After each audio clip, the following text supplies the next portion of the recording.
So the new Batman movie is gonna come out soon, and I'm really excited for it because I want to see Robert Pattinson as Batman. He has a fantastic jawline, and all Batman depictions must have fantastic jawlines. It's a lot more important than you think. But also Paul Dano is in this movie, and I think he's gonna be a great Riddler.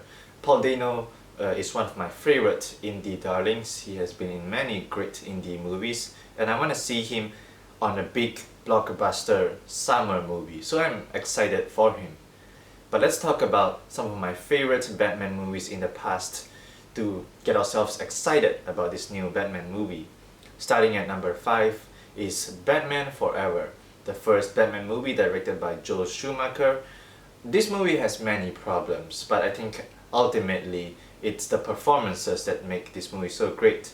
First of all, the problems of this movie, I think mainly is the tone of this movie. It's constantly bouncing between the really dark gothic style of the Tim Burton type of Batman movies and the really 60s style of very campy, light-hearted, fun Batman. The movie really can't juggle both of these tones really well. I get that the movie is trying to combine both of them, but it just ends up feeling really uneven, and it feels like the movie doesn't know what kind of tone that it's going for. Sometimes it can get really serious, and the next minute it can get really jokey. So the tone is the big problem here. But also another problem is Joel Schumacher's decision to have a lot of very weird camera angles in the movie. This is not an art film. You don't really have to have that many weird tilted camera angles. It's a Batman movie, and I don't really know why there are so many tilted angles. They don't really serve a purpose towards telling the story or fleshing out the characters or evoking a feeling from the audience. They're just there, and it's really distracting.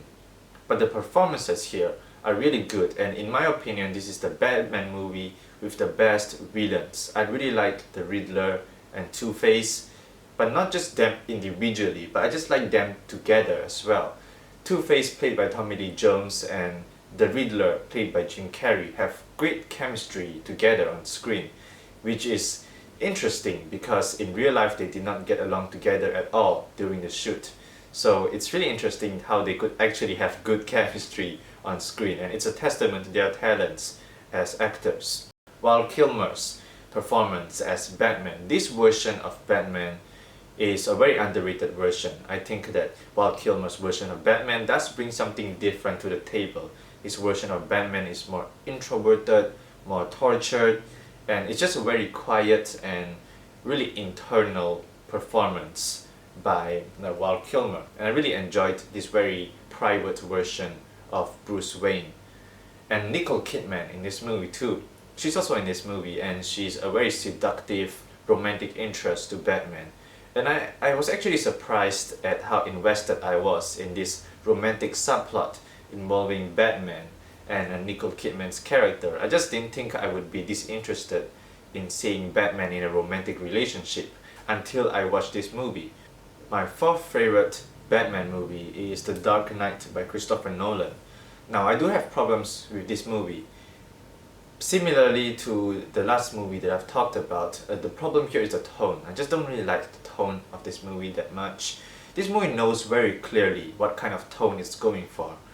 But the thing is, it's a Christopher Nolan movie, first of all, and he does have his signature directing styles, and you could see that very obviously in this movie. And it's a little bit too obvious for me, I guess that's the biggest problem here. His directing style really does disrupt the movie, in my opinion, because he likes to make really deep movies, and it comes across as pretentious since it is a Batman movie after all, and Batman is a superhero that goes out at night and fight people in his underwear. He's not necessarily a very deep character. Christopher Nolan, I think, is definitely not a bad director, but I don't think it is just the right material for him. But there are still some good parts in The Dark Knight that make it my fourth favorite Batman movie, especially Heath Ledger's performance as the Joker, which everyone has talked about enough. I don't have to add anything to it. Everyone knows it's great, and it's still the best Joker performance to date. And Christian Bale as Batman. It's very unique, modernized take on Batman, which I also really enjoyed.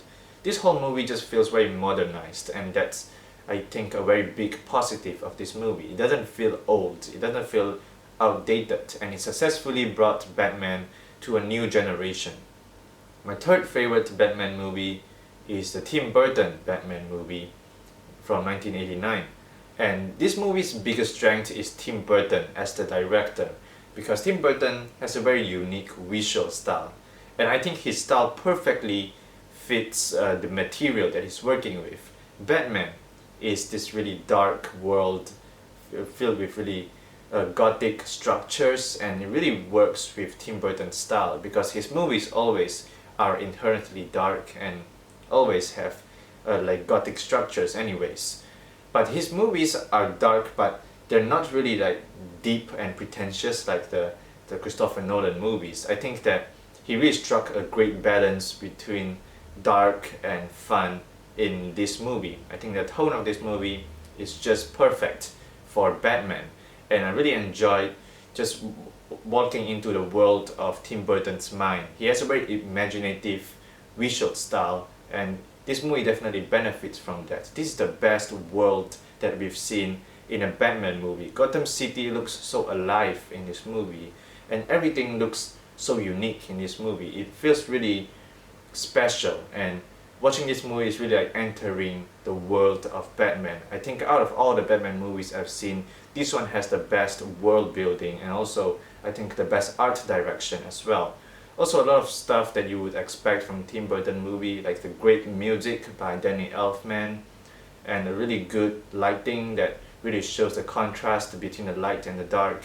Stuff like that that you like from a Tim Burton movie, it's all here. This is a perfect combination between two things that I like very much: Batman and Tim Burton. Together, they're just fantastic.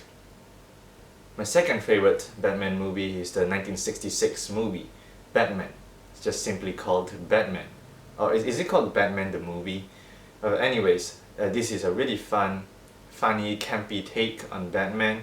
First of all, it's a very old Batman movie, so people that are more accustomed to the more modern take of Batman may not really get used to the style of this one. But give it some time and let it grow on you, and soon you'll find this movie to be really likable and just a very cute and charming movie. I find it to have a lot of very adorable qualities to it, and such as the fact that it doesn't take itself too seriously. And you could tell by watching this movie that everyone making this movie was just having fun.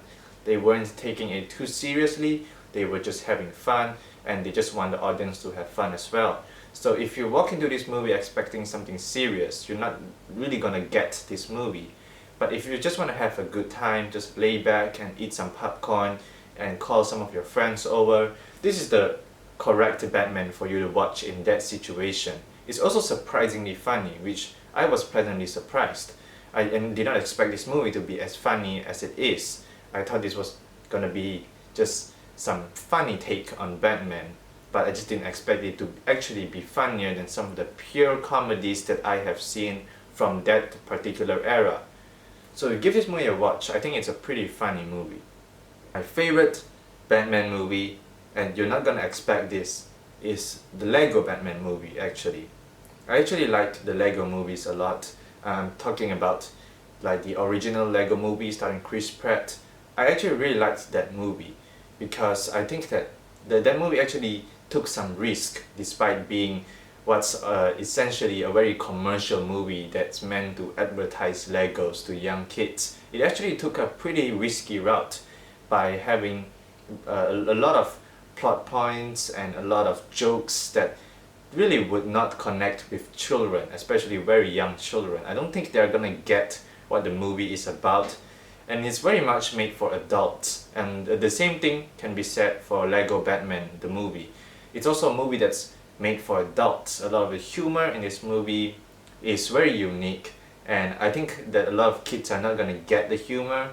But the fact that the humor of this movie is so weird and out of left field actually makes it funnier, because if you don't get it, then you don't get it. But if you get it, then it's gonna be really funny, and the humor is really special. And the same goes to all of the other Lego movies except Lego Ninjago. I don't really like that movie. But apart from that, I think a lot of Lego movies also have this very unique sense of humor. And I don't know if this movie was directed by like Phil Lord and Christopher Miller, but Lego Batman definitely has that same spirit that I really liked from the other Lego movies. But it also benefits from being a Batman movie, since it's Lego, it's Batman, and they could really go wild with this idea, and they really did. They had a lot of really crazy ideas in this movie, and the plot of this movie itself is very crazy. I definitely recommend you to watch a movie like this because I think it really pokes fun at a lot of Batman tropes and cliches. It pokes fun at almost every single Batman movie that I have mentioned, and even pokes fun at stuff that are not Batman, like other superhero movies. And this movie just doesn't take itself too seriously. It just pokes fun at everything. It's essentially a parody, and it has a very unique sense of humor. So I think this is the most special Batman movie I've seen yet, and I don't think I'm gonna see a movie like this anytime soon. I don't know if even the sequel could recapture the same spirit that this first Lego Batman movie has. So those are my favorite Batman movies.